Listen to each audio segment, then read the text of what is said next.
Good evening. Thank you all for your patience. I call this meeting to order at 7:17. Please rise and join me in reciting the Pledge of Allegiance. I pledge allegiance to the flag of the United States of America and to the republic for which it stands, one nation, under God, indivisible, with liberty and justice for all. All right, first order of business tonight, may I have a motion to approve the agenda? Make a motion to approve the agenda. Second. Any discussion? Hearing none, all those in favor signify by saying aye. Aye. May I have a motion for approval of the open session minutes of March 2015? Make a motion to approve the open session meeting since March 2nd, 2015. Second. Is there any discussion? Hearing none, all those in favor signify by saying aye. Aye. All right. Next, we'll move on to the fiscal year 2016 budget presentation. Ms. Shepherd.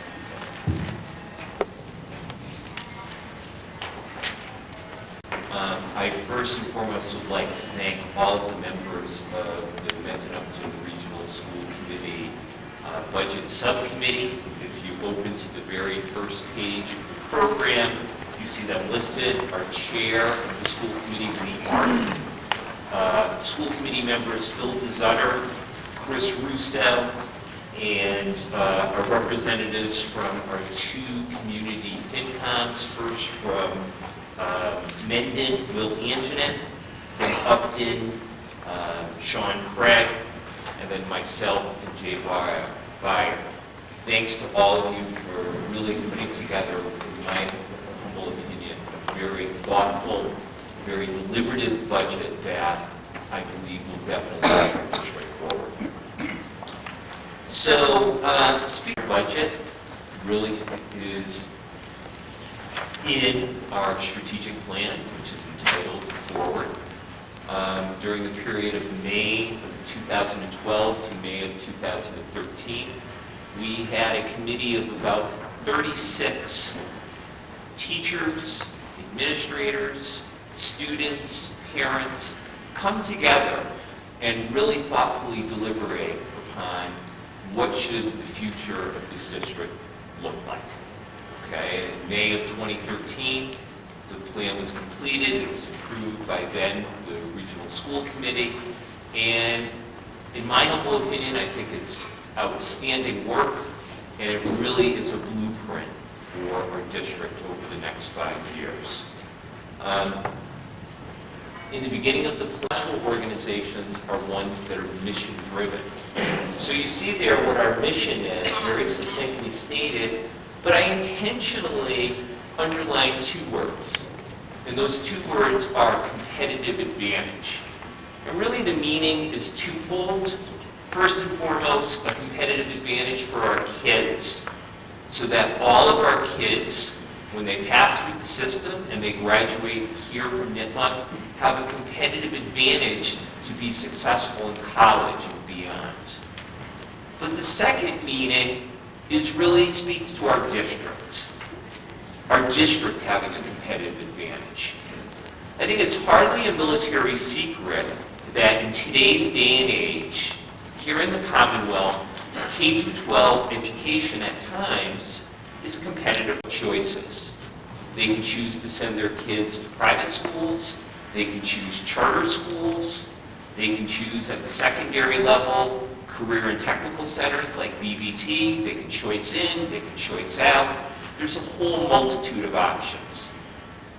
Part of the feedback that we got, we being the strategic planning committee, was the district must do what it can do as far as its programming to stay competitive. Okay? Something that I think first and foremost that everyone needs to know is kind of a background. If you recall, in the summer of 12, when the Strategic Planning Committee commenced its work, they put out a community-wide survey. We had a total of 683 respondents from our parents, and you can see here the bullet points of what the feedback that we got, what were the recurring themes of what people wanted to see for the future of this district. And some of them, quite frankly, are very programmatic. Some of them kind of speak to our daily operation. Reduce class sizes. If you recall where we were a matter of 4 or 5 years ago, we had very, very large class sizes at all levels. Full-day kindergarten came up very much. Improving parental communication and outreach. Having support, particularly at the elementary level, for our youngest learners. Those students who are receiving special education services and those who are not. Strengthening what we're doing with regard to our elective offering. In the recession, we lost a lot of our elective courses at the secondary level.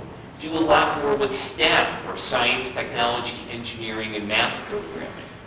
Incorporation of more technology. Restoring lost programs, again, very heavily at the middle school level. Doing more with regard to ensuring that we have appropriate supports to have the ongoing review and revision of our curriculum process and somebody to lead our professional development. This is something that I'm going to talk a little bit about, but reducing exorbitant athletic fees. When I came on board in July of 2011, it cost $600 per sport for your child to play a sport here at Mendon-Upton. Obviously, that's support for the Spanish immersion program. Okay, in my humble opinion, I think it's a gem of innovation within this district. But like all of our other programs, it also had taken some very severe hits. And this last bullet point, I probably could move to the top. Okay? That there was a very strong sense within the communities that our two towns really weren't working in concert with each other. It was one town versus the other town, or it was the towns versus the regional school district. I'm very proud that I think we've made considerable progress in this area in the last 4 years. Over the last 4 years, there's been some great minds that have come together where our regional school committee is meeting both with our two towns, boards of selectmen and FinComs, and they're around the table.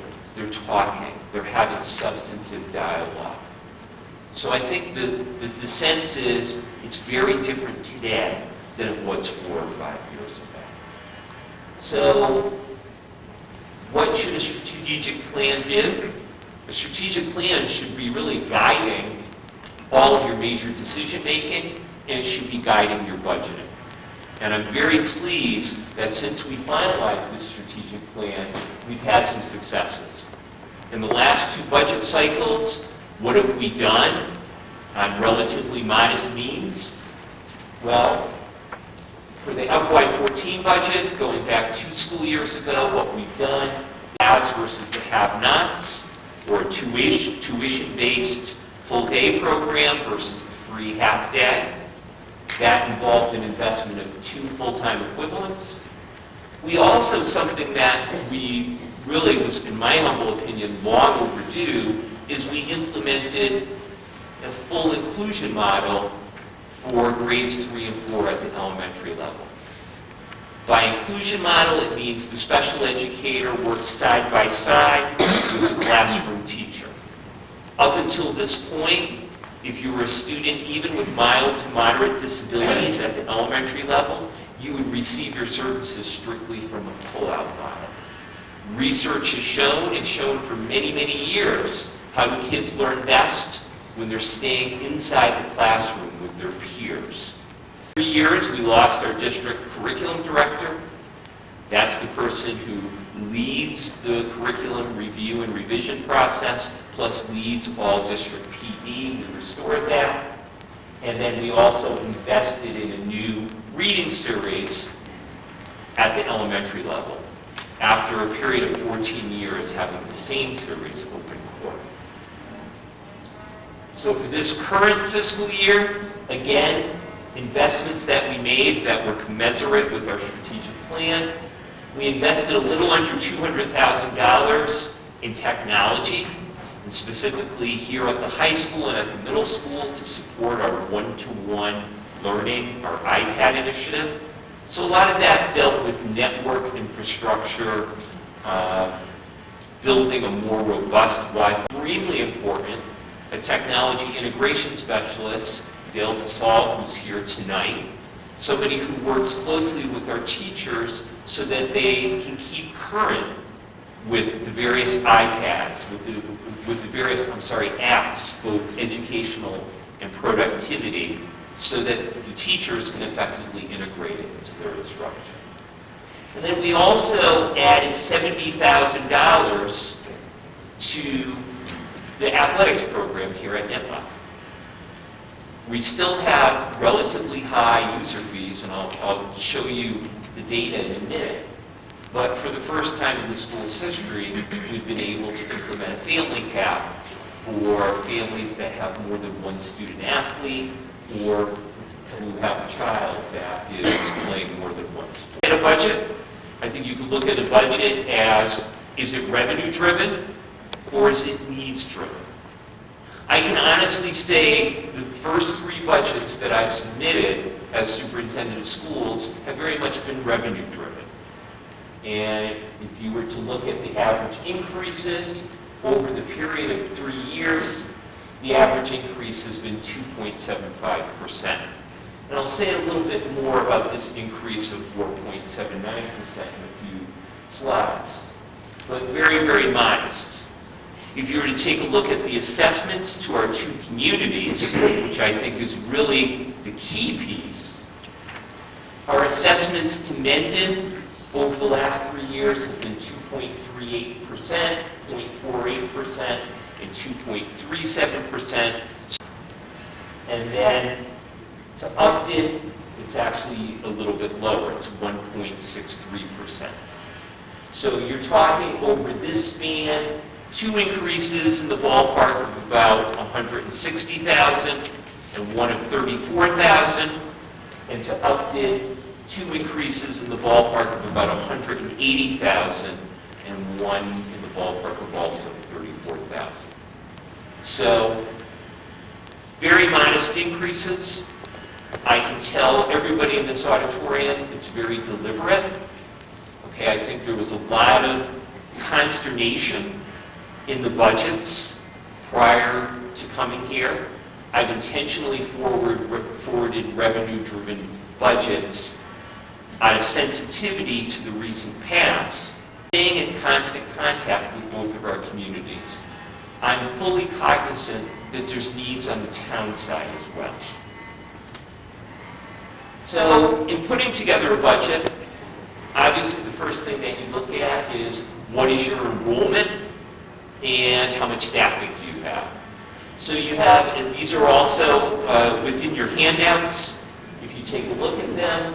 At the present time, we use our official October 1st enrollments, and our official October 1st enrollment for this school year is a handful under 2,400 students. It's 2,395. We're actually anticipating that to go down by approximately 50 students. How do we estimate that? We get enrollment per years. The biggest change that we've noticed is in live birth data. Okay? That if you were to look at the babies born in 08 versus 09 versus 10, it's been diminishing. As I've told our staff, I feel like I can do a lot as superintendent. It's above my pay grade to make people have more babies, okay? Can't do it. So if you were to look at what's happened to our staffing, our high actually was 08-09. We had over 200 FTEs. You can see what happened in a relatively short period of time. In a period of span of 2 school years, the district lost almost 23 FTEs. Class sizes really skyrocketed. We did 12 FTEs. Okay, what we're proposing is 8 additional FTEs for this coming school year. Something that I think we need to have perspective on in looking at the enrollment is what has happened to class sizes. So as you can see where we are for this current school year, at Clough and Memorial, we're in that ballpark of around 21 students per class. At Misco, our average is 24, and here at Nipmuc, we're a hair under 20. The consensus view in talking with parents and talking with staff members is we're in a very favorable place right now. Most people say that that's very reasonable. That's where short school years ago where this district was. Okay, if some of you have children that have been in the district more than 4 or 5 years ago, you're certainly cognizant that even at the elementary level, we have homerooms over 30. Some of our Spanish immersion classrooms, also at the elementary level, were multi-age. There was a mix of grades 2 and 3, grades 3 and 4, and so on, and those were well in the ballpark of 33, 34, 35 children. So we've made considerable progress across the board. So, in looking at next year's budget, obviously it comes down to two simple things. What are your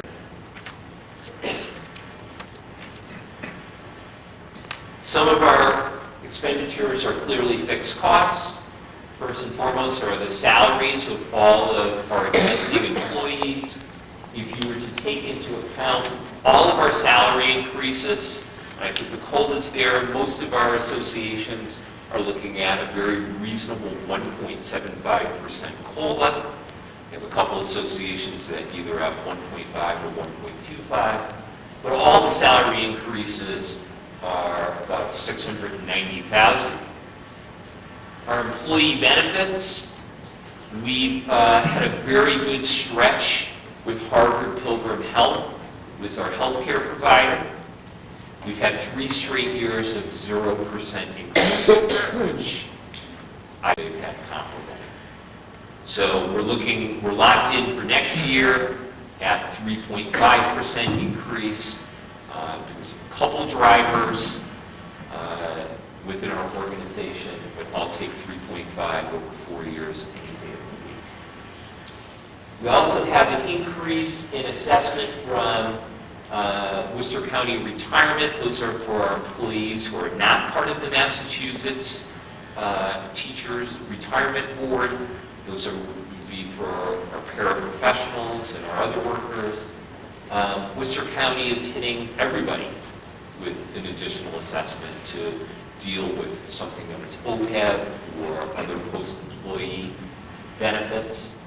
Our transportation is coming in at an 8% increase from our increase.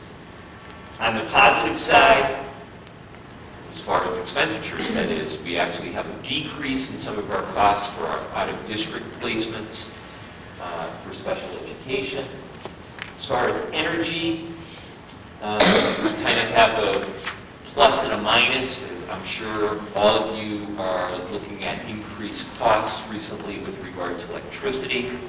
So we're projecting an increase of about $59,000, but we also locked in at a lower rate, the ballpark of about $2.10 a gallon for our home heat, our heating oil per Clough. So that's a potential savings of about $45,000.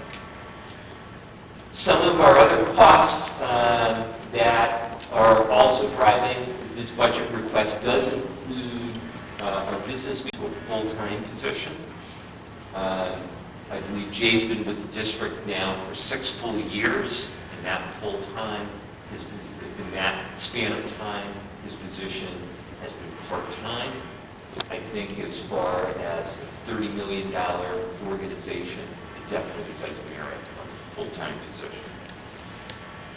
A lot of text here. Some of this is found within my letter that is in the program, but some enhancements and also some recurring costs in the technology.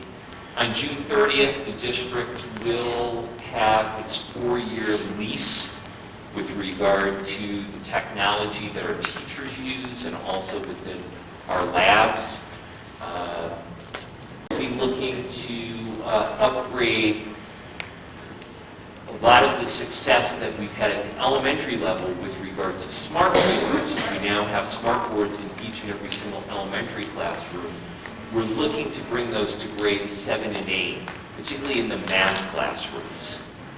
If you've ever had the opportunity to see these interactive whiteboards, they really are a game changer as far as how kids can really process content, particularly abstract content. So that's something we're very excited about. And one of the biggest expenses is $90,000 to go towards our one-to-one initiative. Starting with next year's 5th grade, so this year's 4th grade coming up to the 5th grade, we're looking to move to a district ownership. So something that obviously is a major change, but we think it's a very smart investment for the district moving forward. As far as our textbooks and instructional supplies, we have our second payment for our literacy series at both Clef and Memorial, and also some investments in leveled readers at K through 4 leveled readers that are consistent with the Wonders program. And we're also looking to bring the Wonders program up to grade 5, so there's expenses involved in that. And then NIPMUC next November is up for reaccreditation. So every 10 years, the New England Association of Schools and Colleges, or NEASC, which is made a team come in for a full week, and it's a team of about 15 teachers, administrators, and so on, who come and really examine every aspect of the school. So we've got to host and for weeks, so that's built in as an expense. And then last but not least, we're looking to make a total investment of $50,000, $10,000 for MISCO, and $40,000 for here at the high school to further defray the high expense of athletic user fees. We've estimated that with this additional investment, we can lower the fees to $175 per sport. If you were to take a look at all of our neighboring districts, our neighboring communities, and look, how much do we charge our families for sports? So this current year, I believe, and correct me if I'm wrong, John, it's $325 for running sports, $425 for football, and $375 for all other sports, correct? Compare the NIPMUC prices with everybody else. Okay, it's not terribly close, not terribly competitive, okay? You also can kind of make a quick judgment that there is an inversely proportional relationship between how much the fees are. I want to make something very clear, which I do when I make this presentation, that athletics is not my number one priority. Teaching and learning is my number one priority, and it must be the number one priority of the school district. However, I think the time is here that we need to address this. And it's something that can be addressed by a very, very smart investment. Okay? There is rarely a time that I'm on the soccer field or I'm watching a softball game or a baseball game and I'm having casual conversation with one of our parents, and invariably this issue comes up. I think we're long overdue to address this issue. Our full-time equivalents. What are those positions in addition to the level service that we're asking for in this budget? So first at the elementary level, it is 4 positions that really speak to how do we assist our kids that are struggling. Okay, so first off, it's 2 reading specialists, so 1 for Clough, 1 for Memorial. And again, keep in mind, these were positions that the district had back in the late 90s, early 2000s. Okay? But essentially it goes by the whole piece that's backed up by years upon years of research that if you really address the kids' reading grade 3, you're going to cut out all of the various interventions that are going to need when the kid is in 4th grade and beyond. Plain and simple.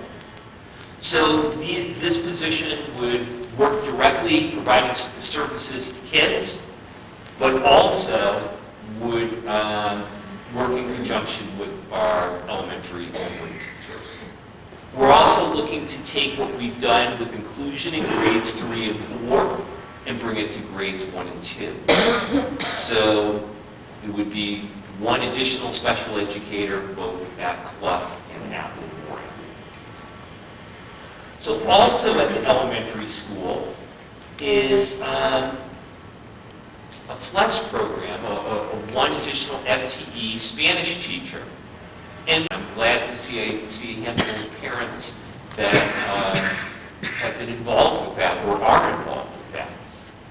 And I love this, and I've seen the passion that's come from this committee and from our Spanish immersion parents, where they basically said, look, the research is clear.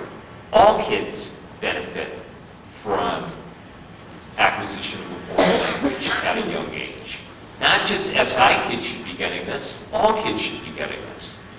So the proposal includes this 1 position that would spend their time split between Clough and Memorial, giving our youngest kids some type of exposure to Spanish. It's kind of interesting. It also has a Spanish immersion program. They essentially, I'll say, borrowed it from us. And when they borrowed it, they also added this program. And they did it also from this strategically smart perspective that it makes sense. Maybe we have more than 1 access point, okay, or entrance point, where the student isn't just maybe entering it in kindergarten, but also grade 1. Our requests at the middle level, in my humble opinion, are very restorative. Since the year 2008, we haven't had a librarian at Misco Hill. So we're asking to bring that position, and I think more now than ever do our kids need to know how to research. You can't just say, hey, Google it. Hey, go to Wikipedia. Lord knows that's a great source. And then also we're looking to restore world languages at the middle school. Also, probably since 08 or 09, there really hasn't been a viable Spanish, French, or Italian program at Misco Hill. So we're looking to bring that back. Not only that last point, really what students can access at the middle school clearly has implications for what they're able to access when they come to the high school. Okay, I used the example of my daughter Allison, who started Spanish 1 as a 6th grader and was able to access 2 different AP courses in Spanish. So clearly has implications well beyond this scope. And then last but not least, the last position we're requesting is at the high school, and those 91 shiny smiling faces that you see there are part of our STEM Scholars Program. Okay, our principal, John Clements, and his STEM Advisory Board, which is a board of science, technology, engineering, and math teachers, but also a lot of parents from our 2 communities that work in STEM-related fields, started this program, started this journey about 2.5 years ago. We started last year with 37 students. It's expanded up to kids. Tangible, hands-on opportunities to explore STEM-related careers. Okay? So John's vision is, let's take this program and let's expand it to all kids. So not only would there be a STEM Scholars Program, there would be a Humanities Scholars Program as well. So all students in their junior and senior year would have opportunities to do things like job shadowing, internships, externships, and so on. And this position, which we're referring to as the School and Community Coordinator, would be the point person who would create those opportunities, actually reach out within the community, within our two towns, within the greater opportunities.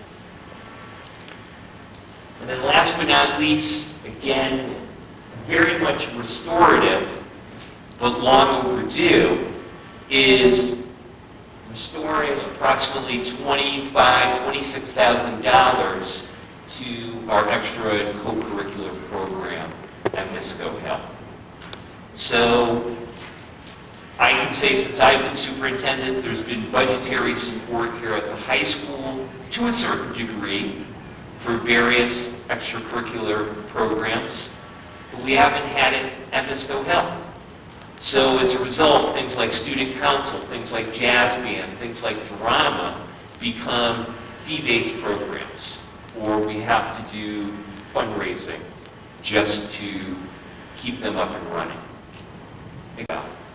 Okay, I'm sure if it's not your own child, you know a child, or maybe you were even back in the days you were a kid, you know some of these things is really what grabs and keeps kids in school. It helps kids have their niche within the school community. So very important. So, if you were to look at the bottom line as far as our expenditures, again, breaking down the budget as we do into 8 major cost areas, which is district-wide expenses or central office expenses, our 4 schools, student services, technology and maintenance. This proposed budget is an increase of $1,931,838,981, which represents an increase of 6.39%. On the other side, the revenue is going to prove to be very challenging. With regard to our state piece, right now the numbers that we used initially in our presentations to FinCom were conservative estimates.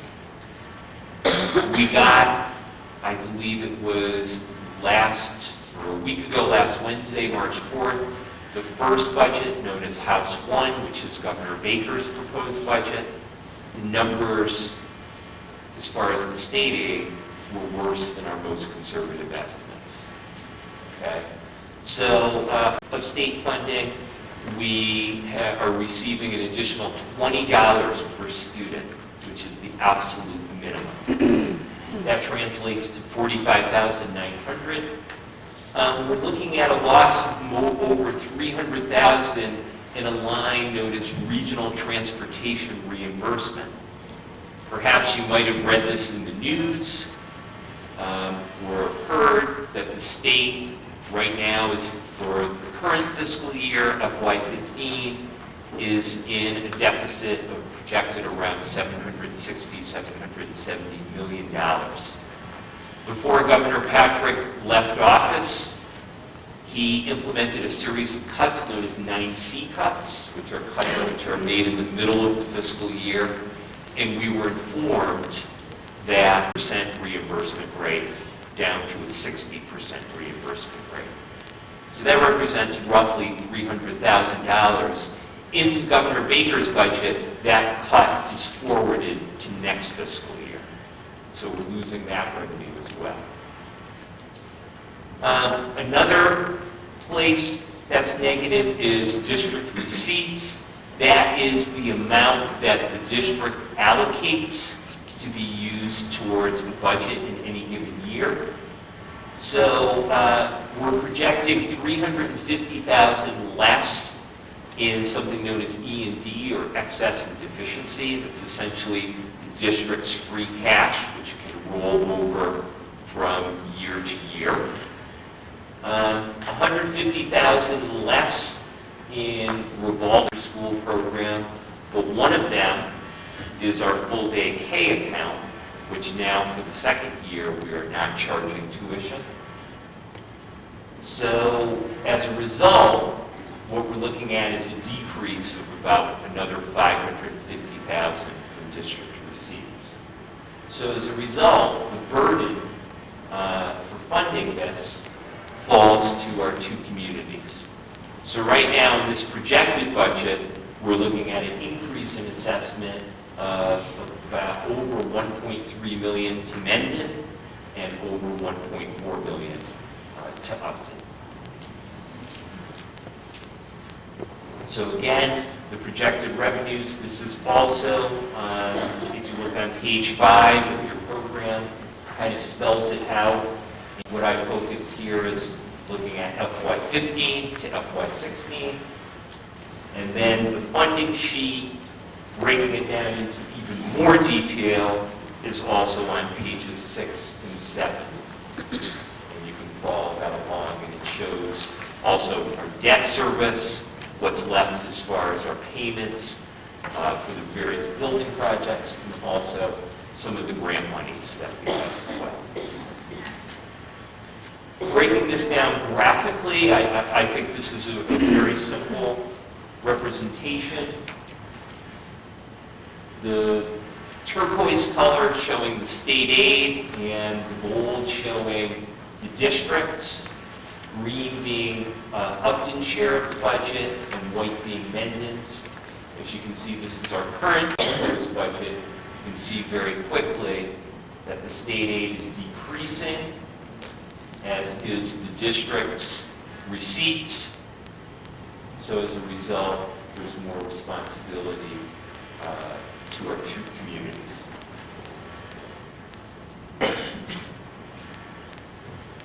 I do want to make the point regarding state aid.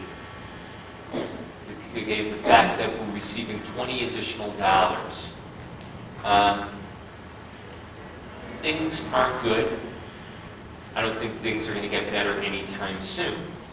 As a matter of fact, if you were to look at the larger trend over time, and what this shows is what's happened to state aid versus, okay, so if you were to follow this, real simple, the blue represents state aid, the green is combined Mendon and Upton, that little gray sliver is district receipts, and you can see over the last 10 years, state aid is decreasing and decreasing and decreasing. Okay? Now, I chose FY07 not only because I wanted 10 years worth of data, but it turns out in 2007, the state tweaked its funding formula. And how exactly did it tweak it? Well, they started to look at two things to determine something known as target local contribution. We're going to look at every community's aggregate property value and also aggregate personal income level.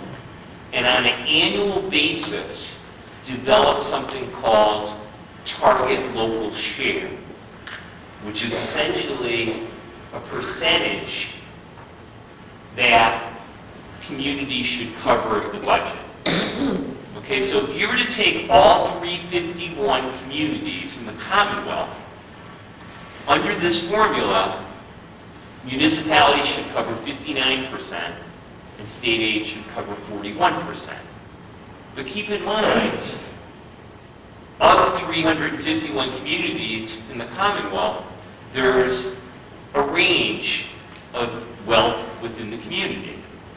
So the range is, and there's 131 communities that are at the cap. They're at 82.5%. So Lawrence only has to contribute 12.5%, according to this formula, to its budget, whereas 131 communities have to contribute 82.5. So for this current fiscal year, those are the target share contributions. Okay, so you can see some of our neighboring communities. One community, Hopkinton, is at the cap. They're at 82.5, but you see the range. It's the lowest one here. Northbridge is at 46%. Grafton next door is at 66%. So that gives you perspective.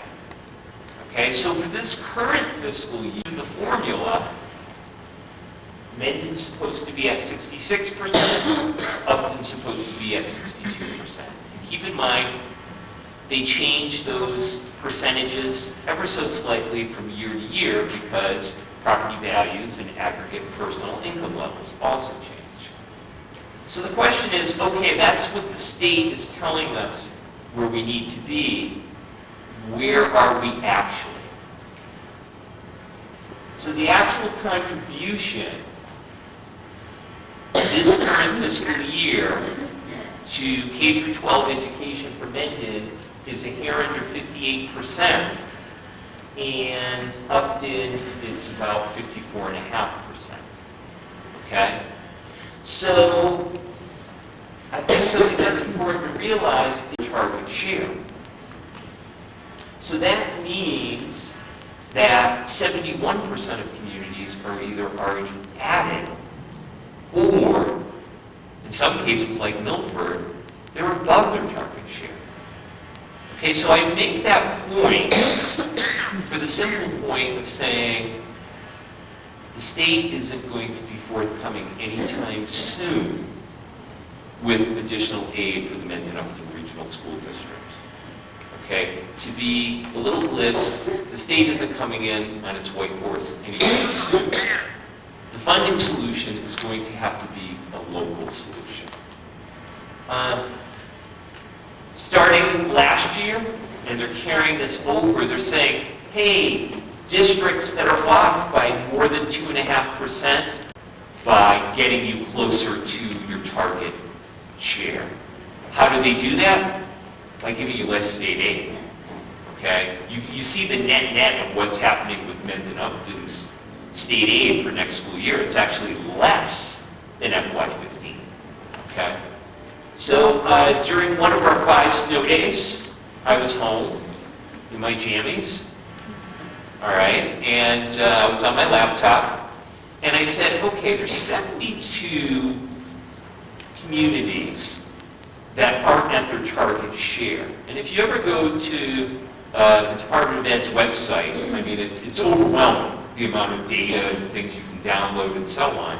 But one of the things that I downloaded was a spreadsheet that showed target share and then actual contribution. Okay, the 72 communities by distance from their target.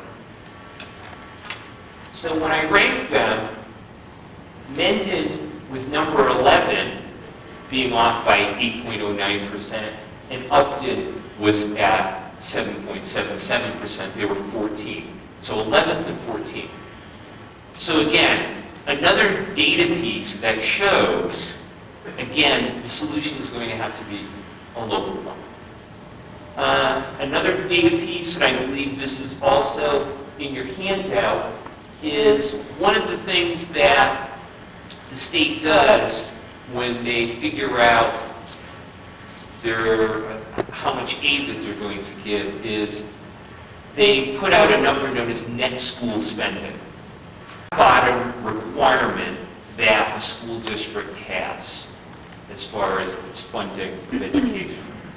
Okay? So if you're at the absolute floor, you're funding your school district at 100%. Okay? Of the 315 districts in Massachusetts, there's only 4 that are at 100%. As a matter of fact, the average school district this year funds their school district at 119.2%, which is 19% above the absolute floor. Okay, for this current school year, Mendon-Upton is at 113.4%. Okay, so if you were to follow, again, 10 years worth of data, the progression, back in 06, 07, we're above the state average. And we still really haven't recovered to even the state average as far as the funding. So again, another data point for your consideration. So one of the questions that I'm asked frequently in the whole notion of the request, and again, I take this budget proposal very, very seriously, and I realize the gravity of this increase to both of our communities. And one of the questions that I'm asked is, well, gee, this clearly has implications for an override, and what's to say that the regional school district is going to come back next year or the year after for an override that can sustain the regional school district for a period of 4 to 5 years. And I'm comfortable because, again, using the NESDEC enrollment projections over the course of the next 3 school years, with a confidence factor of plus or minus 15%, it's essentially 5% per year, we're looking at a declining enrollment. As a matter of fact, if you were to fall it out farther, 5 years, 6, 7 years, pretty much declines down to 2,000 and then starts to level off. Okay? So I think that's one factor, declining enrollment, plus there's also some one-time costs that are built into this. But I think sustainability is a real key point of this budget, that it's been constructed to vote positively on an override. It'll sustain the district for, again, a period of 4 to 5 years. I think a data point, and I'll be very honest, and again, constructing the budget, we've essentially had conversations with both communities, and one of the communities, Mendon, we said, okay, what's half of the increase in the 2.5 levy? What's half of new growth? And that's, I can say on my watch, that's kind of been the starting point, and then we plan backwards in working with the officials from Upton, okay? So to put things in perspective, let's look at 4 fiscal years. The state, again, shooting for target share, gives us a number, and the number is known as minimum local contribution. So if you were to look back to FY13, which was the 12-13 school year, the minimum local contribution was in the ballpark of about $145,000. Mendon's contribution was about $165,000, right? We're meeting it. FY14, you see what the minimum local contribution was. That was the additional from Mendon. FY15, you're talking an increase in the ballpark of about 270 for 275 for minimum local contribution. There's FY16, we weren't to pursue an override, and we were to go with just the half of the 2.5 increase and half of new receipts. We've already gotten the minimum local contribution, which is in the ballpark of about $330,000. That's how the 204 stacks up against it. So you can see the 4-year cumulative shortfall just from the minimum local contribution would be 406. Okay? So again, running those numbers with Upton, again, FY13, it's fine. FY14, the minimum local contribution was in the ballpark of $325,000. You see the match. And then again, using the Mendon numbers, to project out to Upton as far as its match, that's where we'd be. So, again, a 4-year cumulative shortfall would be over 450,000. You can keep up with that only so long, let alone build and grow districts. You can't underscore that point enough this evening. So, if we were to go back to that model, again, the model that we've used in building the budget, where the Mendon contribution is kind of the driver, what does it mean? It would mean that the FY16 budget would actually be over $620,000 less state aid, less district receipts. What would that mean? That would mean essentially a deficit to make that up, because you think about all of your ongoing costs just for level services, it would mean $1.4 million of a deficit to be made up. What does that essentially translate to? It would be loss of programming, it would be loss of staffing. Plain and simple. I think we would probably be going back to the 2010-2011 year as far as the class sizes that we'd be looking at across the board. And in my humble opinion, all the gains that we've made in the last 3 to 4 years we're trying to accomplish in our strategic plan. Plain and simple. So, in conclusion, I do want to make a simple point. Okay? Contained within this budget document, you see a lot of data, right? Each school's summary as far as their demographics, you see a lot of data as far as their MCAS scores, you see at the end how we compare to neighboring districts. But I think it's really important to tell the qualitative story, to tell the story of our performing arts groups at all levels, an amazing drama program, an amazing fine arts program, visual arts, where we've got kids scoring things like the Boston Globe Inspired DECA program that wins at the state and national levels. And then also an athletics program. Got to close on that slide. I mean, come on, state champs. So I think we have a lot to be proud of. A lot of programming that is very, very strong. I don't want to see any of that take a step backwards. So in summary, this budget proposal clearly is to keep what we have, but also to move our district forward, as envisioned in our strategic plan. It's very much a needs-based budget.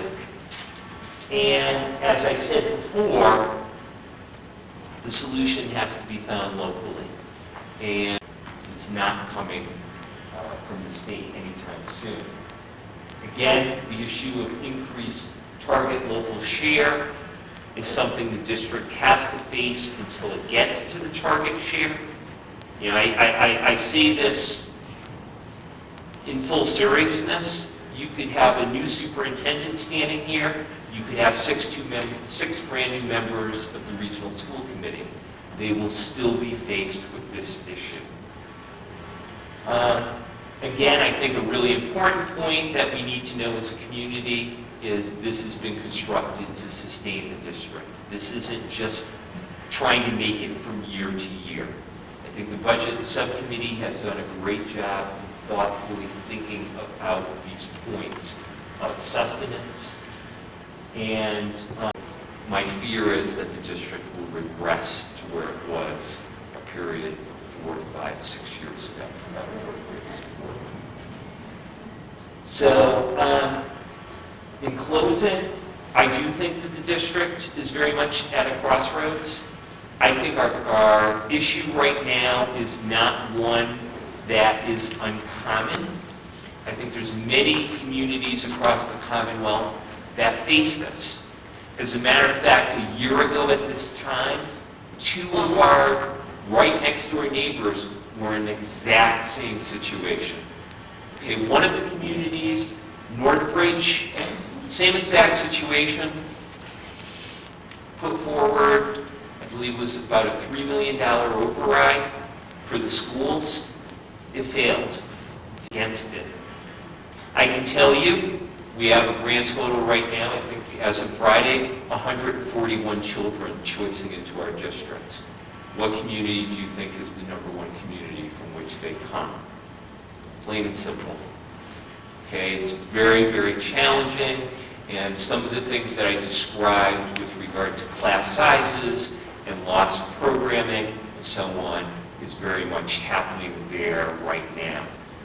And the sad reality is, once you're in that downward spiral, it takes a long time to build things back up. It doesn't come back the next year. And in contrast, another one of our neighbors is Grafton.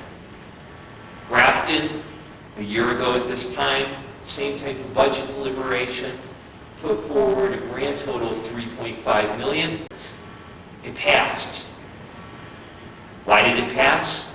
Because there was a bunch of concerned community members and concerned parents that saw the true value and really the moral imperative for funding its education system appropriately.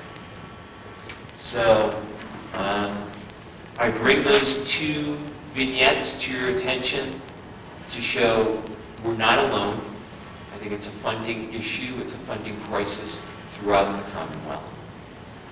So key things to keep in mind are our date sequence as far as our town meetings and our elections. So they're for your review. So I turn things back to you, Madam Chair. All right.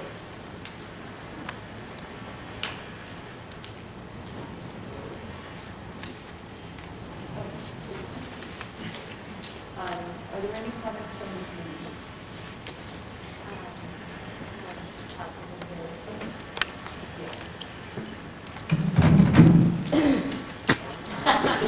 All right, we need a new, all right, I'm just going to be joke guy now, okay? We really need a new projector and maybe some new mics.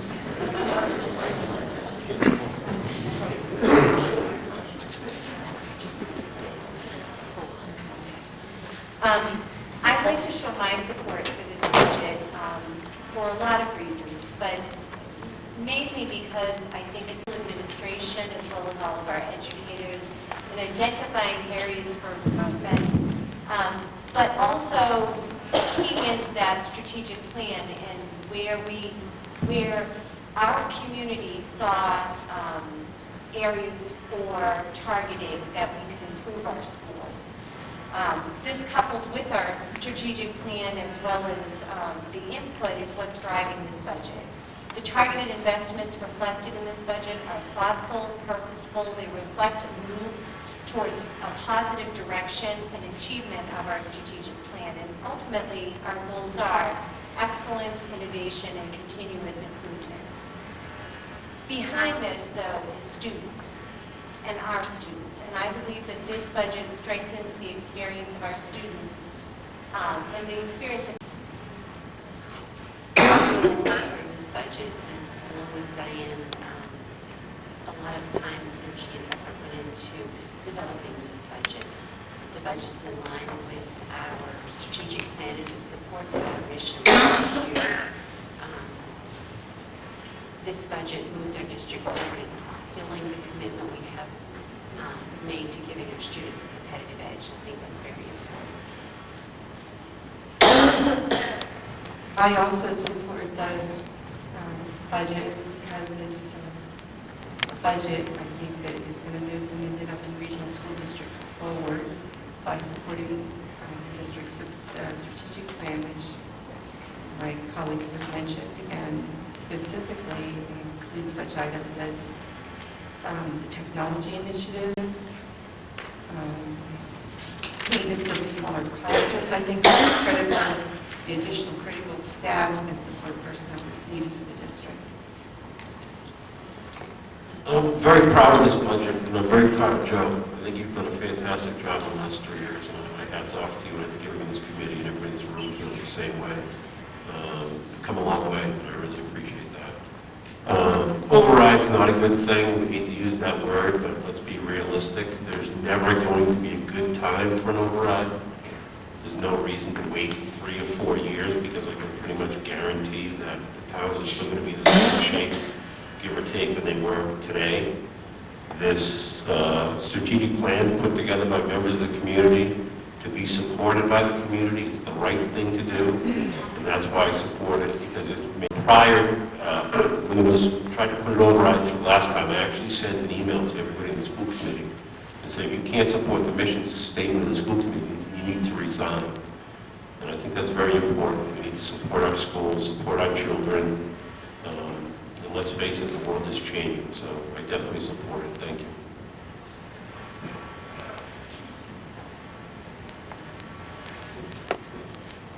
Thank you, everyone. First, I'd like to thank Dr. Lucia and Jay Beyer and our budget subcommittee for all the hard work that they put into putting this budget together. I also am in full support of this budget, and I'm particularly supportive of the investments we're making in literacy and the humanities. I am a college English professor, and I do see what happens when we don't support these learners. The importance of world languages, the importance of critical thinking skills. All of these things are reflected in the items in this budget. I'm confident that by supporting this budget, we're giving our students skills and preparation for their future college goals, for their employment goals, and to become good citizens in our community. So I appreciate your time. Do we have further questions or comments from the committee at this point? All right, hearing no further comments from the school committee members, I would like to open up to the community for comments at this time. If you could please come and take a microphone and state your name before beginning your comment, we'd appreciate it. So feel free to put down if you have a comment or a question that you need.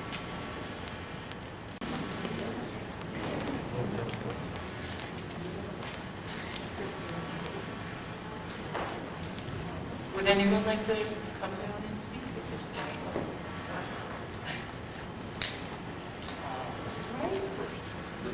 Seeing no discussion or... Wait a minute. Oh, I think we have Mrs. Fournier. Wonderful.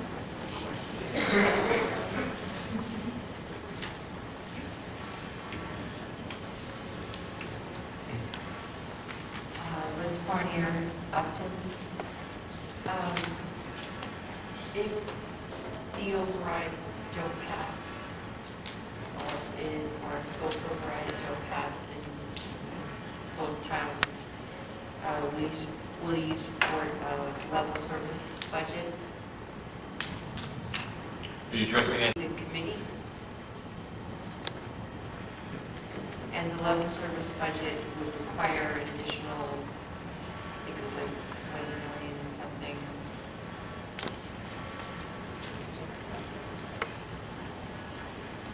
I would say yes. Okay, so, and where would that money come from? To be very clear, Liz, a level service budget would also require an override. Aha.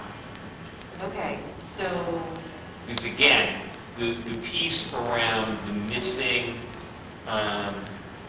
the lower state aid and also less district receipts to access, between those two pieces right there, you're talking about Right. 800,000, Yeah. just to maintain yeah, level services.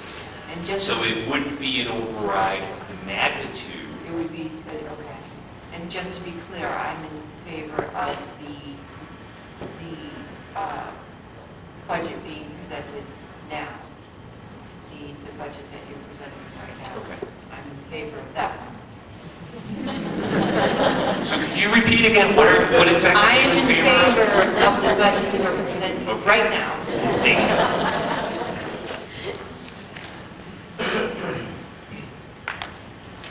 All right, are there any more comments or questions from the audience?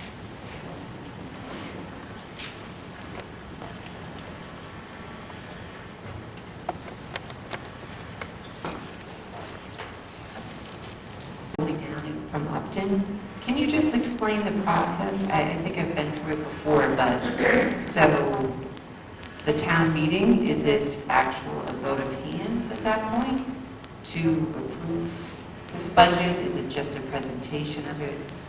Same with Upton. How does that work?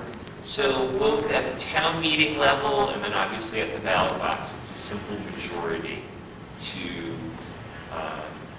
approve. So obviously it would be the call of the moderator during the town meeting. A lot of times things are done by a simple voice vote. In the event that it could be very close, then obviously I think we would go to a paper ballot. Okay. Or a hand count. Okay. So if the first one doesn't pass, What you see here from May 1st to May 12th, you need to go 4 for 4. 4 for 4. Any one of those three is a fail, the entire thing fails. And are you presenting the budget to the town meetings? I think that's something that falls in the purview of the committee. I haven't had a conversation with the committee. Typically, there needs to be a voice representation from the committee at the town meetings, and I'd be more than happy to be a resource to add some expertise. Because I think that would be really helpful if someone presented a condensed version of what you just presented. Are you afraid that was a little too long? No. Just a joke. My wife warned me about that. To have those positive points. And I think what may be helpful is adding in the value that it brings to the property value for the people that don't have children in the school system. And maybe the average amount of how much your tax bill would be increased would be helpful to know. So if that's, only, I'm not sure, if it's only $200, what is that worth to you per day, or whatever that is. But the property value, I think, is a huge selling point Sure. for people without children in the school district. And that, I think, tends to be a lot of people who tend not to vote for the override just because they have fixed costs and it's difficult for them. So any selling points that you can put in there, and I think presenting your budget again, and that was the first time I was hearing it, a lot of people at those meetings probably aren't hearing this. I think what we have is, I think one of the biggest challenge in both of our communities is apathy, and I don't mean this term in a pejorative fashion at all, but blissful ignorance. That generally people are satisfied and there isn't a crisis, they don't come out en masse. I unfortunately, I was hired almost to the day, 4 years ago. I was hired in March of 2011. So I had the opportunity, I had a span of about 3 months to witness some pretty dreadful school committee and so on. And it wasn't a good situation. And people came out because there was a crisis, and they were really concerned about class sizes and programmatic cuts and so on. Okay? I think that could be a very negative outcome that could come from this. Okay? So I wasn't being melodramatic in making the case about the district being truly at a crossroads. I like to focus and accentuate the positive message.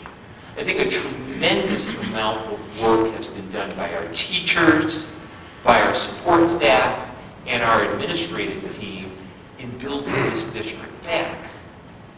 Okay? But I also want to be very clear that it can be lost very, very quickly. There, so I'll just keep talking. But if I was to go back to the slide that kind of addressed our student enrollment, it's got to be a quick way to do this. And if you were to look at student enrollment, where we were back in 08, 09, and then 9, 10, I think that's it right there. you saw some pretty dramatic losses through that period.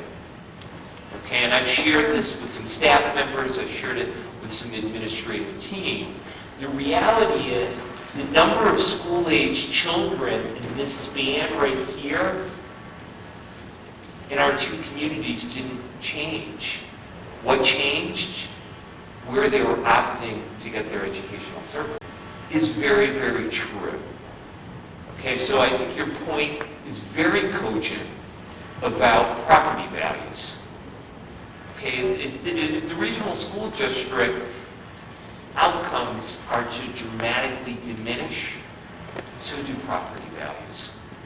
So I clearly don't want to see that. I do think that this district is a gem. I'm very genuine, I'm very sincere. I would send my two daughters to any of these schools in a heartbeat, because I have that high value of our teachers. I have that high of an opinion of the quality of our program. So it's a choice. It's a very serious choice.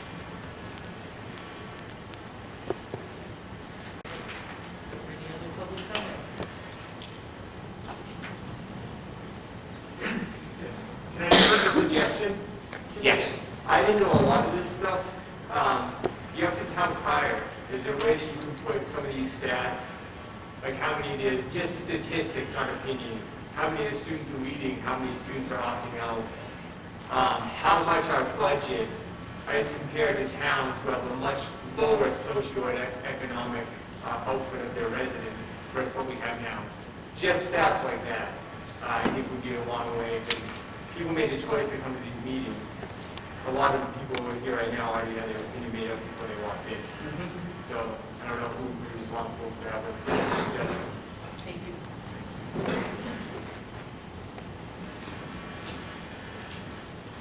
In transparency, we should note that the scheduled May 4th election, the ballot question, we are still in debate on whether we will put the override on that question. And the reason is we feel, and it's still to be debated, so I have to be clear about that, we feel that the opportunity to have the town meeting first, to present in this format again, to re-educate the voters, versus having a majority of people go to a town election and not have the actual information is not beneficial. So, excuse me, I'm losing my voice if that sounds hoarse. That was the chair of our finance committee. Some respect, right? So, but and again, I have to say, it's not cast in stone. So our election may be sometime after. That people need to be educated before they vote on a number this size.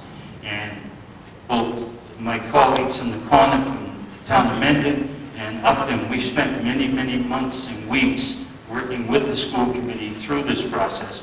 We have a good understanding, but I fear that the voters are not as aware. So it could be another time to be determined.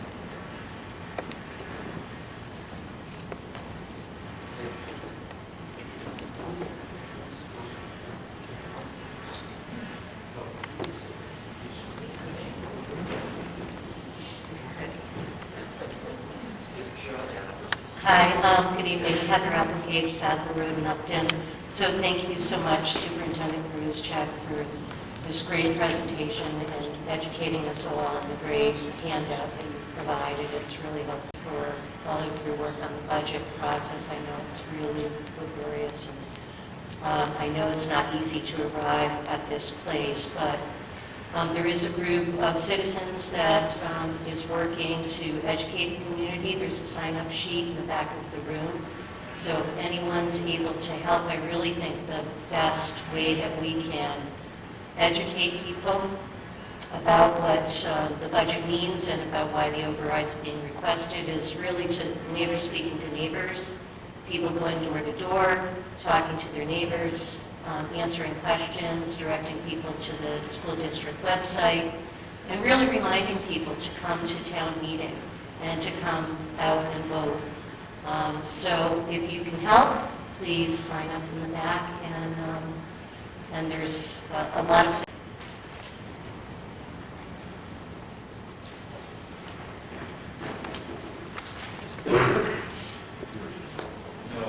need a microphone.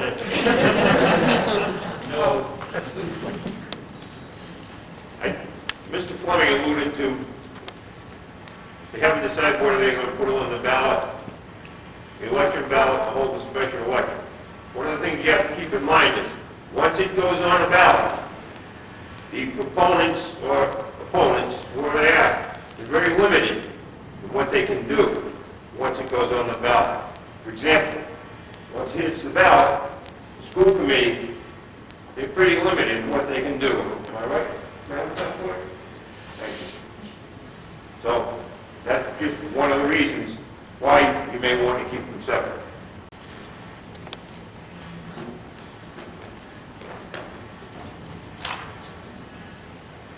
Say here or never come up? Come on there.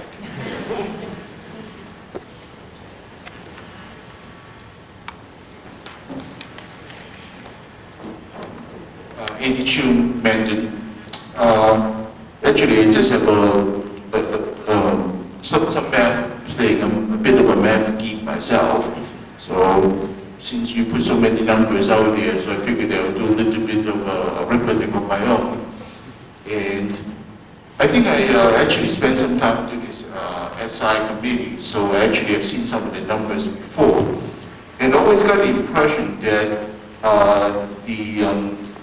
our school district actually make a suggestion that we actually maybe play up that a little bit more, because I'm actually did a little bit of quick math here and just trying to figure out, because you put down your SAT score as well as your student expenditure. So it turns out for state average, you have to spend about $9.10 for every SAT score. So that's the state average. And for Newmark, it's only $7.60. And for a couple of communities around here who are well known for, really good school systems. So for Harpington, it's actually pretty close. It's $7.70. I was in Harpington. Although Westboro is actually $8.22. So I mean, up to a point, you do get what you pay for. But on the other hand, I have no idea why the state average is $9.10. It seems ridiculously high. But I think as a whole, we're getting pretty good bang for our bucks.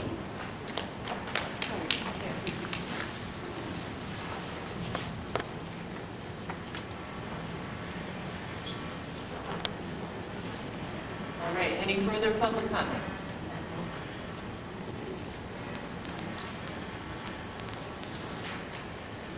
Okay, thank you, everyone.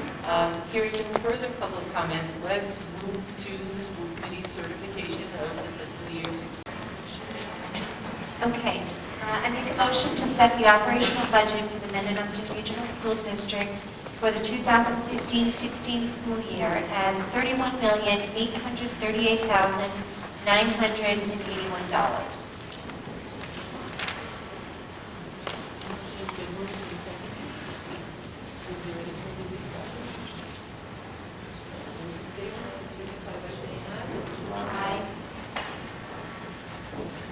I make a motion to assess the town of Mendon $8,491,632 that consists of its minimum local contribution of $5,971,725, non-discretionary charges of $829,189, and $718.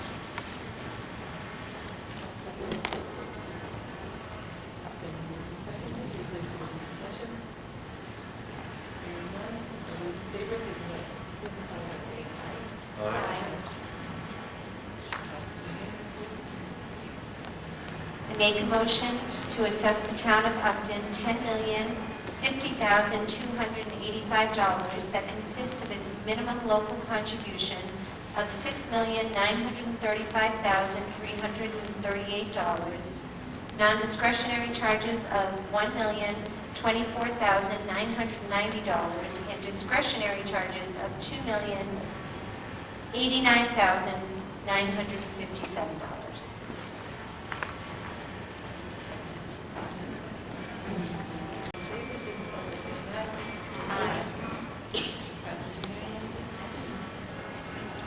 Make a motion to assess the town of Upton $10,050,285 that consists of its minimum local contribution of $6,935,338.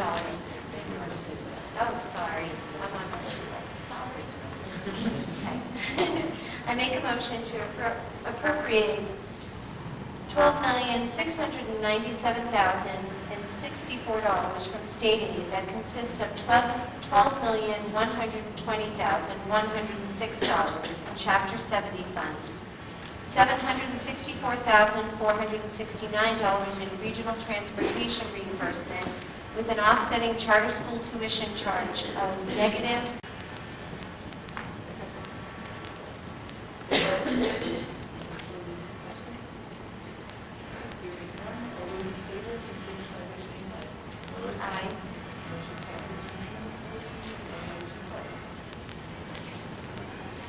I make a motion to appropriate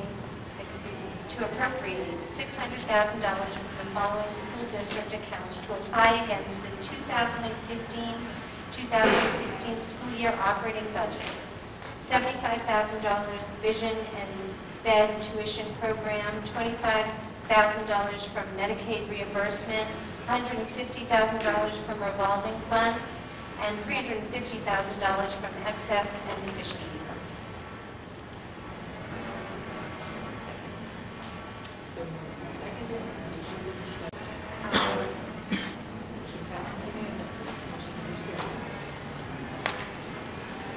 I make a motion to assess the town of Mendon $365,911 and the town of Upton $450,868 for their share of the capital assessment on the Nipmuc High School Visco Hill renovation refunded bond dated March 15, 2005, which is outside the 2.5 levy limit.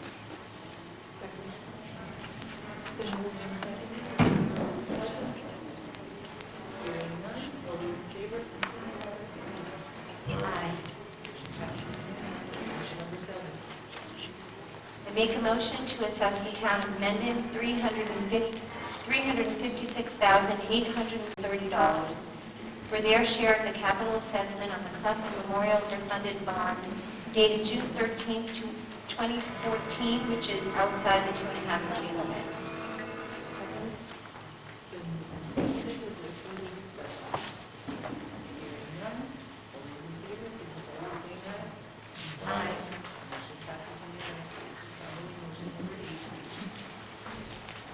Make a motion to assess the town of Mendon $75,734 and the town of Upton $88,009 for their share of the capital assessments on the Visco Hill Green Repair Bond dated June 13, 2014, which is outside the 2.5 levy limit.